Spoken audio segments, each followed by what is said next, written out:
नमस्कार दोस्तों, हमारा नाम है कृष्णा और आज हम बात करेंगे एक ऑपरेशन के बारे में। तो जैसा कि आप लोग सभी जान रहे होंगे, इस महामारी के सिचुएशन में ठीक है, इंडियन एयरफोर्स ने एक 18 घंटे का ऑपरेशन चलाया हुआ है, जिसके अंतर्गत वो 6.2 टन ऑफ मेडिसिन और हॉस्पिटल्स में कुछ इंपॉर्टेंट यूज होने वाले इक्विपमेंट्स को एयरलिफ्ट कर रहे हैं। किसको एयरलिफ्ट कर रहे हैं? मालदीव गवर्नमेंट को एयरलिफ्ट कर रहे हैं, ठीक है, अंडर दी ऑपरेशन संजीवनी। जी हाँ, तो इस ऑपरेशन का नाम है संजीवनी। अब देखिए, यहाँ पे मेन बात ये आती है कि कौन सा हेलीकॉप्टर्स या फिर कौन सा प्लेन इस्तेमाल किया जा रहा है ट्रांसपोर्टेशन करने के लिए। तो यहाँ पे जो हेलीकॉप्टर यूज किया जा रहा है उसका नाम है हरक्यूलिस C-130J-30 हेलीकॉप्टर, ठीक है। तो यहाँ पे आपको दो चीज जानने को मिली होंगी। पहला तो 6.2 टन ऑफ मेडिसिन सप्लाई कर रहे हैं हम लोग बाय प्लेन, और उस प्लेन का नाम क्या है, उस हेलीकॉप्टर का नाम क्या है? Hercules C-130J-30। जैसे ही मालदीव गवर्नमेंट ने इंडियन गवर्नमेंट से हेल्प मांगी तो फौरन उस पर एक्शन लिया गया और वहां पे ऑपरेशन संजीवनी को कंडक्ट कराया गया। तो जो मेडिसिन लिफ्ट हुई हैं वो 3 एयरपोर्ट से लिफ्ट हुई हैं, ठीक है, with the help of Indian army, ठीक है। तो उस एयरपोर्ट का नाम क्या है? न्यू दिल्ली, मदुरई, चेन्नई, ठीक है। तो यहाँ पे हम लोग ने इंडियन आर्मी की हेल्प से उस जो मेडिसिन है उसको हमने प्लेन में रखवाया, फिर प्लेन से हमारे जो पायलट्स हैं उन्होंने उसको लिफ्ट किया मालदीव गवर्नमेंट। अब हम बात करेंगे कि कौन कौन से मेडिसिन सप्लाई किया गया है, ठीक है, और कौन कौन से जो हॉस्पिटल्स में यूज होने वाले इक्विपमेंट्स हैं वो कौन कौन से सप्लाई किए गए हैं, ठीक है। तो हमने सप्लाई किया है इन्फ्लुएंजा वैक्सीन और एंटीवायरल ड्रग्स, ठीक है, जो कि बहुत सारी कंट्रीज इस्तेमाल कर रही हैं फॉर द ट्रीटमेंट ऑफ कोविड-19। मैं आपको कुछ वैक्सीन के नाम बता रहा हूँ, जैसे लिपोनोवीर हो गया और राइटोनोवीर हो गया, और काफी ऐसी वैक्सीन हैं, ठीक है। और अगर हम हॉस्पिटल्स कंज्यूमेबल इक्विपमेंट्स की बात करें तो हम लोग वहां पे डिलीवर कर रहे हैं नेबुलाइजर्स, यूरिन बैग्स एक्सेट्रा, ठीक है। तो ये तो मैं आपको लिस्ट दे दूंगा, आप वहाँ पूरे वैक्सीन देख सकते हैं कौन कौन से वैक्सीन हैं और कौन कौन से हॉस्पिटल्स इक्विपमेंट्स हम लोग वहाँ पे डिलीवर कर रहे हैं।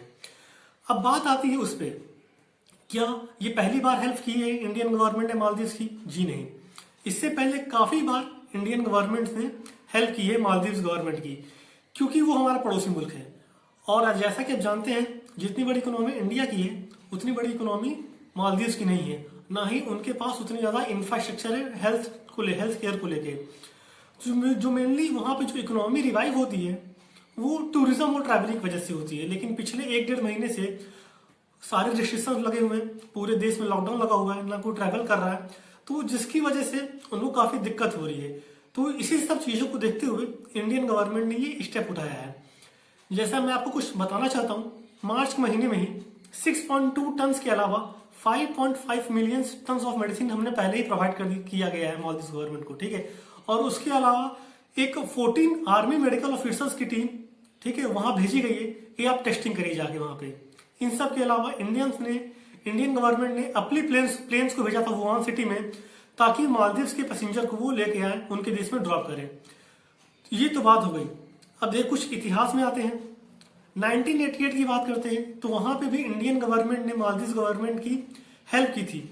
वहां पे ऑपरेशन कैक्टस ऑपरेट हुआ था, ठीक है, उग्रवादियों को रोकने के लिए। ज्यादा डिटेल में नहीं जा रहा हूं, बस इतना समझ लीजिए कि उग्रवादियों ने वहां के जो मेजर एयरपोर्ट्स हैं और जो भी इंपॉर्टेंट वहां पे चीजें हैं तो वहां कैप्चर कर लिया था, ठीक है। और वहां पे इंडियन एयरफोर्स ने जाके वहां के लोगों को छुड़ाया था। 1988 ऑपरेशन कैक्टस। सबसे मेजर इवेंट आता है 2004 में सुनामी आई थी, और उस सुनामी के चलते इंडियन गवर्नमेंट ने इंडियन एयरफोर्स की मदद से वहां पे फूड आइटम्स की डिलीवरी करवाई थी by the means of plane, ठीक है। अब बात करते हैं 2014 में, वहां पे वाटर क्राइसिस आ गया था। तो वहां पे भी इंडियन गवर्नमेंट ने हेल्प की उनकी बाय प्लेन्स, उन्होंने ड्रिंकिंग वाटर वहां पे भिजवाया था। तो आप देख सकते हैं कि रिलेशन कितना अच्छा है दोनों देशों के बीच में। काफी कुछ कॉमन है और काफी कुछ, मतलब एक पड़ोसी की मदद करेगा।